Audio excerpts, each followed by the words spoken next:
নমস্কার বন্ধুরা, কেমন আছো তোমরা সবাই? আশা করি সবাই খুব ভালো আছো। আমরাও ভালো আছি। বাবুমিতা অফিসিয়ালে সবাইকে স্বাগত জানাই। শুরু করছি আজকে একটা নতুন ব্লগ। যাচ্ছি মেলা দেখতে। আমাদের পাড়ার পাশে যে মাঠটা রয়েছে না, সেখানে মেলাটা বসেছে। তাই ভাবলাম বাচ্চাদেরকে একটু ঘুরিয়ে নিয়ে আসি।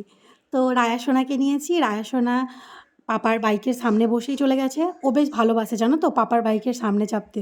যখন বাবু দোকান যায় তখনও কিন্তু বাইকে করে ওকে একটু ঘোরাতে হয়, তারপর যেতে হয়। তো যাই হোক, ও সামনে চেপে চলে এলো মেলাতে, আর আমি নিয়ে এলাম স্কুটিতে করে ঈশাকে আর ঝিলমিলকে। তো আমরা এখন চলে এসেছি মেলার সামনে। মেলাটা বললাম না আমাদের পাড়ার পাশেই মাঠে বসেছে জানো তো। এটা মা মনসার মেলা। মনসা পুজো উপলক্ষে মেলাটা বসেছে। এই যে গাছটা দেখছো, এই গাছের নিচেই মায়ের মূর্তি করা রয়েছে। চলো আগে মায়ের কাছেই নিয়ে যাই, সেখানে মাকে প্রণাম করে তারপর আমি মেলা ঘুরবো।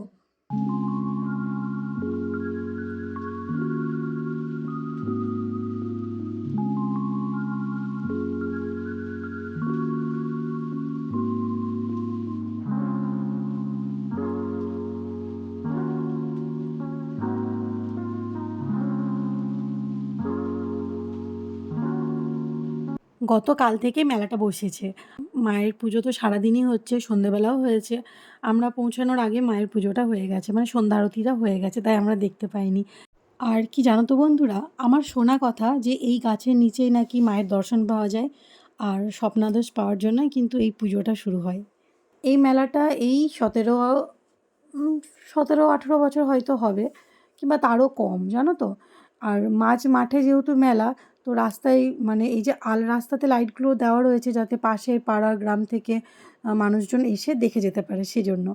আশেপাশে অনেক গ্রাম থেকে মানুষজন আসছে, আবার অনেকজন দেখে চলে যাচ্ছে। মেলাটা খুব ছোট, খুব মানে খুব ছোট বলতে যে একেবারেই ছোট তা নয়। বেশ কয়েকটা দোকান রয়েছে, আইসক্রিম, ফুচকা, চাট, তারপর মোমো, আরও দেখো পকোড়া টকোড়া প্রচুর কিছু, ঘুগনি টুগনি সব অনেক কিছুই রয়েছে। বেশিরভাগই স্টল আশেপাশে গ্রামের মানুষজনই বসিয়েছে। দুটো রেস্টুরেন্টও বসেছে জানো তো। এখানে ওই chowmein, pakora, roll, cutlet, Mughlai এইসবগুলো বিক্রি হচ্ছে। আর অনেক খেলনাপাতির দোকান রয়েছে। তারপর আমার রায়া দেখো, ও কী দেখাচ্ছে বলো তো, ও বেলুন নেবে। ওখানে একজন বেলুন বিক্রি করছে, তো বারবার ওটাকেই দেখাচ্ছে যে ওটা লাগবে। তো রায়াকে একটা বেলুন কিনে দেওয়া হলো, কিন্তু বেলুনটা বেশিক্ষণ রাখতে পারেনি জানো তো। বেলুনটাকে না, মানে ও যখনই হাত থেকে ও ফেলেছে, তারপরেই বেলুনটা ফেটে গেছিলো। তো তারপরে ওকে আবার একটা বেলুন কিনে দেওয়া হয়। আর ওটা ওর হাতে খুব কমই দিয়েছিলাম, তো সেই জন্যই না বেলুনটা বাড়ি পর্যন্ত পৌঁছেছিল জানো তো। তোমরা অনেকে আছো যারা আমার সব ব্লগগুলো দেখো। তো বন্ধুরা, আজকে আমি আমার আগের ব্লগের কিছু নেগেটিভ কমেন্ট তোমাদের পড়ে শোনাবো। অনেকে আছে যারা তাদের ব্লগে তাদের আসা পজিটিভ কমেন্টগুলোই পড়ে শোনায়, কিন্তু আজকে আমি আমার ব্লগে আসা কিছু নেগেটিভ কমেন্ট তোমাদের পড়ে শোনাবো, আর তার অ্যান্সারও কিন্তু তোমাদের কাছেই চাইবো। তো প্রথম শুরু করি। প্রথমে একজন লিখেছেন যে হিন্দু নারী আগে পোশাকের ব্যবহার শিখুন, সনাতন ধর্ম সম্পর্কে কোনো জ্ঞানই নেই।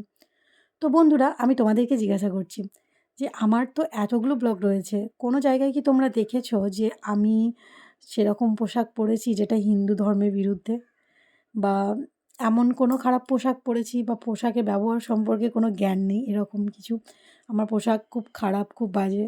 যদি এরকম হয়ে থাকে তাহলে বন্ধুরা তোমরা কিন্তু আমায় জানাবে সঠিকটা, ঠিক আছে? আর নেক্সট যে কমেন্টটা এসেছে সেটা হচ্ছে, আগে কথা বলতে শেখো, তারপর ব্লগ বানাবে। তো ব্লগ বানানোটা আমার শুধু কাজ নয়, এটা আমার শখের, ঠিক আছে? তো আমার কথাটাই এরকম। তো কথা বলতে আবার কি শিখবো নতুন করে? আমি কি 2 বছরের বাচ্চা যে আমি নতুন করে কথা বলা শিখবো? তো আমি যেরকম কথা বলি আমার ন্যাচারালি যেটা, আমি সেটাই বলবো, তাই না? তো তোমাদের ভালো নাও লাগতে পারে। তো বন্ধুরা, তোমাদের এই কমেন্ট দুটো আমি পড়ে শোনালাম। আরও প্রচুর কমেন্ট এসেছে, প্রচুর পজিটিভ কমেন্টও এসেছে, নেগেটিভ কমেন্টও এসেছে।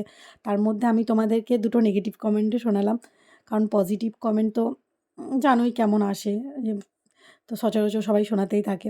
তো বন্ধুরা, তোমাদের সাথে আমি সব কিছু শেয়ার করে নিই, তাই এই দুটোও শেয়ার করে নিলাম।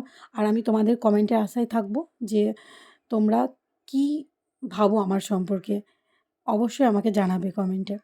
তো বন্ধুরা, মেলাটা তো ঘুরলাম, তোমাদেরকে মেলা দেখালাম। আর মেলার পাশে এখানে একটা প্যান্ডেল করে বড় জায়গা রয়েছে, এখানে মনসামঙ্গল গান হচ্ছে, আরও বিভিন্ন রকম অনুষ্ঠান কিন্তু ওখানে হচ্ছিল। তো যাই হোক বন্ধুরা, আমরা মেলায় ঘুরতে ঘুরতে একটা স্টলে দাঁড়ালাম জানো তো। তো সেখানে আমরা একটু ঘুগনি খেলাম। আর পকোড়া টকোড়া বাচ্চারা খাচ্ছিল। তো সেখানে যেটা চোখে পড়লো আমার, একটা বাচ্চা ছেলে জানো তো? সে তার বাবা না কাকা না মামা আমি ঠিক জানি না। যেই হোক একজন গার্জিয়ান তার সাথে ছিল। আর বাচ্চা ছেলেটা কিন্তু তার হাতে, হাতে সমানে হেল্প করে যাচ্ছিল তাকে। তো জিনিসটা দেখে আমার এতটাই ভালো লাগলো যে আমি কোনো একটুও ভিডিও স্কিপ না করে পুরো ভিডিও করেছি ওর।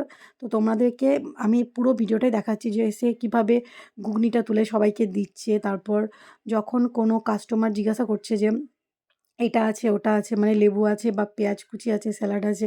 তো বলে দিচ্ছে যে, "না, এটা নেই, এটা হতে পারে না, এটা দিতে পারবো না।" তো সমানে একদম যে গার্জিয়ান আছে তার হাতে হাত রেখে কিভাবে কাজ করছে সেটা তোমরা দেখো। এখনকার বাচ্চারা মেলা মেলা খেলা হলে তারা খেলা করে, আনন্দ করে। কিন্তু এই বাচ্চাটা খেলা করা, আনন্দ করা সব সাইডে রেখে কিভাবে হাতে হাত মিলিয়ে কাজ করছে, সেটাই তোমাদের মানে দেখানোর ছিল আমার, বিশেষ করে এই মেলাতে। কি বলো তো বন্ধুরা? অভাবে পড়লে না বাচ্চারা খুব তাড়াতাড়ি বড় হয়ে যায়। এটা খুব কঠিন একটা বাস্তব, জানো তো? অনেক জায়গায় বলে যে বাচ্চাদেরকে দিয়ে কাজ করাবেন না, শিশু শ্রম বন্ধ, শিশু শ্রম নিষেধ। কিন্তু সত্যি কি তাই? সেটা কি আদৌ হয়েছে? না। অভাব থাকলেই না বাচ্চারা আপনি কাজে লেগে পড়ে। তো বন্ধুরা, আজকের ব্লগটা এখানেই শেষ করছি। আবার দেখা হবে নতুন কোনো ব্লগে। আর যেটা তোমাদের আমি প্রত্যেকটা ব্লগেই বলে থাকি, আমার ব্লগগুলো ভালো লাগলে অবশ্যই একটা লাইক করবে। আর আমার চ্যানেলে নতুন হলে আমার চ্যানেলটা সাবস্ক্রাইব করে আমার পাশে থাকবে। আর দেখতে থাকবে আমার নতুন, নতুন ব্লগগুলো। তো বন্ধুরা, আবার পরে দেখা হচ্ছে। সবাই ভালো থেকো, সুস্থ থেকো। দেখা হচ্ছে নেক্সট ব্লগে। বাই।